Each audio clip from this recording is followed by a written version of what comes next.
வேலையில போற ஓனான வேட்டுக்குள்ள எடுத்து விட்டுக்கிட்ட கதையா இருக்குன்னு சொல்லுவாங்க இல்லையா, அந்த மாதிரி தாங்க அமெரிக்க அரசாங்கம் தேவையில்லாம ரஷ்யாவை சமீபத்தில் சீண்டி பார்த்துருக்காங்க. இதனால கடுப்பாகி போன ரஷ்ய அரசாங்கம் அவர்களுடைய அதிநவீன போர்க்கப்பலை இப்ப அமெரிக்காவை நோக்கி அனுப்பிச்சு வச்சிருக்காங்க. இதனால பாத்தீங்கன்னா அமெரிக்காவில் ரொம்பவே ஒரு பரபரப்பான சூழ்நிலை நிலவிக்கிட்டு வருது. ஸோ இந்த வீடியோல நம்ம என்ன பார்க்க போறோம் அப்படின்னா, அமெரிக்கா அப்படி என்ன வந்து ரஷ்யாவுக்கு எதிராக பண்ணாங்க, எதனால இப்ப ரஷ்ய அரசாங்கம் அவருடைய போர்க்கப்பலை அமெரிக்காவை நோக்கி அனுப்புறாங்க, இதனால எந்த மாதிரியான பின்விளைவுகள் எல்லாம் ஏற்பட வாய்ப்பு இருக்குது, இந்த மாதிரி பல விஷயத்தை பத்தியும் இந்த வீடியோவை ரொம்ப டீட்டெயிலா பார்த்தலாம். வீடியோவை லைக் பண்ணிக்கோங்க, சேனலை சப்ஸ்கிரைப் பண்ணிக்கோங்க. வாங்க வீடியோக்குள்ள போயிடலாம். அறிவோம் தெளிவோம் உறவுகளுக்கு அன்பான வணக்கங்கள்.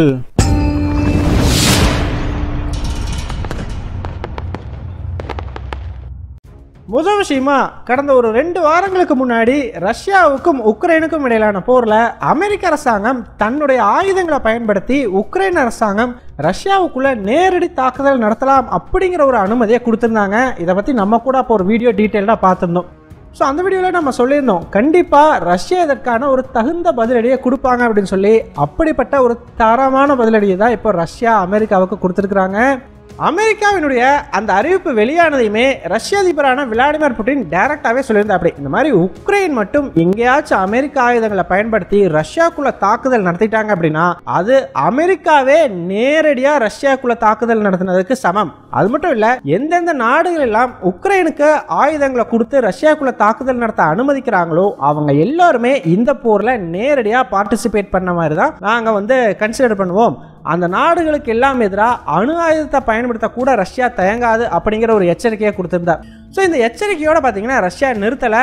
அதை வந்து உண்மையாக என்ன பண்ண முடியும் அப்படிங்கிறதையும் ரஷ்யா வந்து இப்போ காட்டியிருக்குது. ஸோ ரஷ்ய அரசாங்கம் சமீபத்தில் அவர்களுடைய நியூக்ளியர் சப்மரைன் கூடவே அவர்களுடைய அதிநவீன போர்க்கப்பல் ஒன்றையும் அமெரிக்காவினுடைய அண்டை நாடான கியூபாவை நோக்கி அனுப்பிச்சிருக்கிறாங்க. அங்கே பார்த்தீங்கன்னா ஹவானா போர்ட் அப்படிங்கிறது ஒன்று இருக்குது. அந்த போர்ட்டிலிருந்து அமெரிக்கா வெறும் 145 கிலோமீட்டர் தான் டிஸ்டன்ஸுங்க. ரஷ்ய அரசாங்கம் நினைச்சாங்கன்னா கியூபாவிலிருந்து அமெரிக்காவினுடைய எந்த பகுதி மேலே வேணாலும் ஒரு தாக்குதல் அப்படிங்கிறத நடத்த முடியும். ஸோ இப்போ எல்லாத்துக்குமே ஒரு கேள்வி ஒன்று வரலாம், ஏன்பா ரஷ்யாவும் கியூபாவும் பல நாள் நண்பர்கள், இந்த மாதிரி போர்க்கப்பல் போயிட்டு வரதெல்லாம் சகஜம் தானே அப்படின்னு கேட்டிங்கன்னா, ஆக்சுவலாக ரஷ்யா பார்த்தீங்கன்னா அப்பப்போ அவர்களுடைய கப்பல்களை கியூபாவுக்கு அனுப்பி வைக்கிறது வழக்கம் தான். இதில் மாற்று கருத்து அப்படிங்கிறது கிடையாது. ஆனால் இந்த முறை அவர்களுடைய அதிநவீன போர்க்கப்பலை அனுப்பிச்சிருக்கிறாங்க. கூடவே ஒரு நியூக்ளியர் சப்மரைன் போயிருக்குதுங்க. இதுவரைக்கும் நியூக்ளியர் சப்மரைன் கியூபாவுக்கு போனதே கிடையாது. இதுதான் முதல் முறை.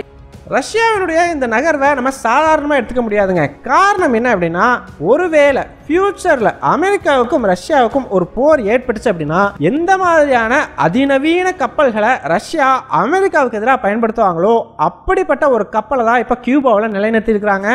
உதாரணத்துக்கு இப்போ போயிருக்கக்கூடிய லீடர்ஷிப்பான அட்மிரல் கோர்ச்சியவை எடுத்துக்கிட்டீங்க அப்படின்னா அதனுடைய டெக்னாலஜி எல்லாமே வேற லெவலுங்க. உதாரணத்துக்கு ரேடாரில் அந்த கப்பல் படவே படாது. ரொம்பவே முக்கியமாக சப்மரைன்ஸுக்கு எதிரான ஆன்டி சப்மரைன் மிசைல்ஸ் எல்லாமே அந்த கப்பலில் உண்டு.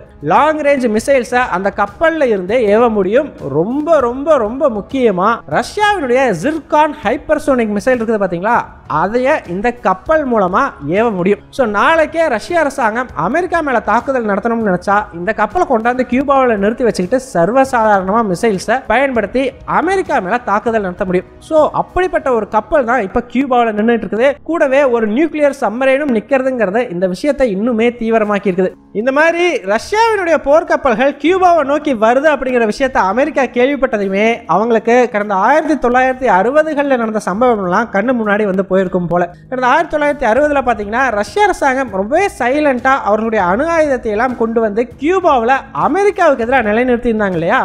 அப்போ இது மிகப்பெரிய பிரச்சனையாக வச்சது. இதைத்தான் நம்ம கியூபன் மிசைல் கிரைசிஸ் அப்படின்னு சொல்லுவோம். ஸோ இதை பற்றியெல்லாம் நம்ம ஆல்ரெடி தனியாகவே வீடியோ போட்டிருக்கோம். அந்த வீடியோவோட லிங்க்லாம் டிஸ்கிரிப்ஷனில் இருக்கிறோம், மிஸ் பண்ணாமல் பாருங்கள்.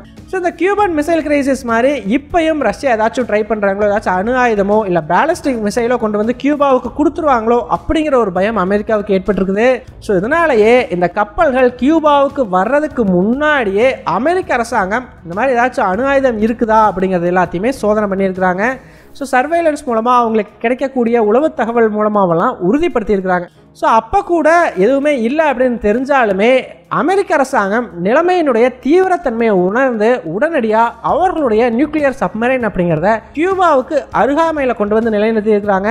கூடவே அவர்களுடைய சேட்டலைட்டு ட்ரோன்ஸ் மூலமாவெல்லாம் ரஷ்யாவுடைய இந்த போர்க்கப்பலை 24 ஹவர்ஸ் வாட்ச் பண்ணிட்டு இருக்கிறதா சொல்லியிருக்கிறாங்க. என்னதான் அமெரிக்க அரசாங்கத்துக்கு மனசுக்குள்ள சரியான பதட்டம் அப்படிங்கிறது இருந்தாலுமே கூட அதை வெளியே காமிச்சிக்காம பிரஸ் பீப்புள் கேட்கும் பொழுது ரஷ்ய கப்பல்கள் வந்துட்டு போகிறது சகஜம்தாங்க, அவங்க அடிக்கடி கியூபாவில் போர்ட்கால் அப்படிங்கிறது பண்ணுவாங்க அப்படிங்கிற மாதிரி சொல்லியிருக்கிறாங்க. ஆனால் ஆக்சுவலாக அமெரிக்காவுக்கு தான் இது எவ்வளவு தீவிரமான விஷயம் அப்படிங்கிறது புரியும். கிட்டத்தட்ட கடந்த 8-10 வருஷமாக இவ்வளவு பெரிய நவீனமான போர்க்கப்பலை ரஷ்யா கியூபாவுக்கு அனுப்பிச்சதே இல்லை. பேருக்கு சின்ன சின்ன கப்பல்கள் அப்படிங்கிறத அனுப்பிக்கிட்டு இருந்தாங்க. கிட்டத்தட்ட 10 வருஷத்துல இவ்வளவு பெரிய கப்பல் வர்றது இதுதான் முதல் முறை அப்படின்னே சொல்லி ஆகணும். ஸோ இதனால மீண்டும் மறுபடியும் ஒரு கியூபன் மிசைல் கிரைசிஸ் மாதிரி மறுபடியும் கியூபாவை மையமா வச்சு அமெரிக்காவுக்கும் ரஷ்யாவுக்கும் இடையில பெருசா ஏதாச்சும் வருமோ அப்படிங்கிற ஒரு பதட்டமும் இப்போ நிலவிக்கிட்டு வருது. ஆக்சுவலாக ரஷ்ய அரசாங்கம் இப்போ போர்க்கப்பல் அனுப்பினதுக்கு பார்த்தீங்கன்னா பல காரணங்கள் அப்படிங்கிறது உண்டு. அதில் ரொம்பவே முக்கியமான காரணம் என்ன அப்படின்னா, அமெரிக்க அரசாங்கம் ரஷ்யாவினுடைய அண்டை நாடான உக்ரைனை பயன்படுத்தி உக்ரைனை ரஷ்யாவுக்கு எதிராக ஏவி விட்டு அவங்களுக்கு தேவையான ஆயுதங்கள் எல்லாம் கொடுத்து ரஷ்யாவுக்கு ஒரு மிகப்பெரிய சிக்கலை உருவாக்கி இருக்கிறாங்க இல்லையா, அதே மாதிரியான ஒரு விஷயத்தை என்னாலையும் பண்ண முடியும் அப்படிங்கிறத ரஷ்யா அமெரிக்காவுக்கு காமிச்சிருக்கிறாங்க. காரணம், கியூபா பார்த்தீங்கன்னா அமெரிக்காவினுடைய அண்டை நாடு. ஸோ அங்கே கொண்டு வந்து ரஷ்யா தன்னுடைய போர்க்கப்பலை நிறுத்துறது, தன்னுடைய படைகளை நிறுத்தினாலோ ஸோ அது லிட்ரலாக ஒன்று தான் இல்லையா. எப்படி அமெரிக்கா உக்ரைனை பயன்படுத்துதோ அது மாதிரி ரஷ்யா என்னாலையும் கியூபாவை பயன்படுத்தி உண்மையான தாக்குதல் நடத்த முடியும் அப்படிங்கிறத அமெரிக்காவுக்கு புரிய வைக்கிறதுக்காக இப்படி ஒரு நடவடிக்கையை எடுத்ததா சொல்லப்படுது. ஸோ இது முதல் காரணம். ரெண்டாவது காரணம் என்ன அப்படின்னு பார்த்தீங்கன்னா, ரஷ்யாவை பொறுத்த வரைக்கும் அமெரிக்காவுக்கு எவ்வளவு கிட்ட நெருங்க முடியுமோ அவ்வளவு தூரம் நெருங்கணும். அப்பதான் பார்த்தீங்கன்னா ஒருவேளை ஒரு பிரச்சனையோ ஒரு போரோ ஏற்படுது அப்படின்னாலுமே கூட அது ரஷ்யாவுக்கு ஒரு பெரிய அட்வான்டேஜாக இருக்கும். அந்த வகையில் அமெரிக்காவுக்கு பக்கத்திலேயே இருக்கக்கூடிய அமெரிக்காவை சுத்தமாக பிடிக்காத நாடு அப்படின்னா வெனிசுலாவும் கியூபாவும் தான். ஸோ என்னதான் ரஷ்யாவும் கியூபாவும் மிகப்பெரிய நட்பு நாடுகள் அப்படின்னாலுமே கூட கடந்த ஒரு சில வருடங்களாகவே இந்த ரெண்டு நாடுகளுக்கும் மத்தியிலான உறவு அப்படிங்கிறது ரொம்ப ஒரு சைலண்டாக போயிட்டு இருக்குது அப்படின்னு சொல்லலாம். பெருசாக மேலும் மேலும் வளர்த்துறதுக்கான எந்த முயற்சியுமே பெருசாக இல்லை. ஸோ ஆனால் ரஷ்யா உக்ரைன் போர் ஆரம்பித்த பிறகு பார்த்தீங்கன்னா இந்த உலகமே கம்ப்ளீட்டாக டீஸ்டபிளைஸ் ஆயிடுச்சு. ஸோ இந்த மாதிரியான ஒரு சூழ்நிலையில் ரஷ்யாவுக்கு மீண்டும் அவர்களுடைய பழைய நண்பர்களான வெனிசுலா மற்றும் கியூபாவினுடைய உதவி கண்டிப்பாக தேவை. ஸோ இதற்காக தான் ரஷ்ய அரசாங்கம் இப்போ மறுபடியும் கியூபா கூட உறவை புதுப்பிச்சுக்கிறதுக்காக முடிவு செஞ்சுருக்கிறாங்க. அது மட்டும் இல்லை, அப்படி ரஷ்யா பண்ணும் பொழுது அமெரிக்கா கியூபாவுக்கு குடைச்சல் கொடுக்கும். அப்படி குடைச்சல் கொடுத்தா நான் ஒருத்தன் பின்னாடி இருக்கேன், ரஷ்யாவோட சப்போர்ட்டுக்கு வரும் அப்படின்னு சொல்லி கியூபாவுக்கு நம்பிக்கை கொடுக்கறதுக்காகவும் இந்த மாதிரி தன்னுடைய கப்பலை கியூபாவுக்கு அனுப்புனதா சொல்லப்படுது. கூடவே போன வருஷத்துலேருந்தே பார்த்தீங்கன்னா ரஷ்யாவும் கியூபாவும் அவர்களுடைய பொருளாதார உறவையுமே மேம்படுத்திக்க ஆரம்பிச்சிட்டாங்க. உதாரணத்துக்கு கியூபா பார்த்தீங்கன்னா எப்போ ஃபிடல் காஸ்ட்ரோ ஆட்சிக்கு வந்தாரோ அப்பையிலிருந்தே அமெரிக்கானால பல்வேறு பொருளாதார தடைகளும் விதிக்கப்பட்டு பொருளாதார ரீதியாக எப்பயுமே சிக்கலுக்குள்ளேயே இருந்துகிட்டு இருக்கிறாங்க. அமெரிக்காவினுடைய முன்னாள் அதிபரான பராக் ஒபாமா மறுபடியுமே கியூபா கூட நட்பு ரீதியாக பழகலாம், ஸோ அந்த பொருளாதார தடைகளெல்லாம் குறைக்கலாம், மீண்டும் ஒரு உறவை கியூபா கூட ஏற்படுத்தலாம் அப்படின்னு சொல்லி முயற்சி பண்ணாப்படி. ஆனால் பராக் ஒபாமா போன பிறகு வந்த டொனால்டு ட்ரம்ப் பார்த்தீங்கன்னா அந்த முயற்சிகள் எல்லாத்தையுமே தூக்கி குப்பத்தொட்டியில் வீசிட்டாரு.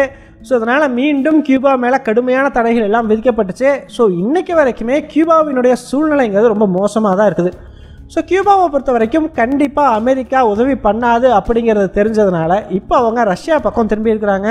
அவங்களுக்கு தேவையான எல்லாத்தையுமே ரஷ்யா கிட்ட இருந்து வாங்கிக்கிறதுக்கு கியூபா முடிவு செஞ்சுருக்குது.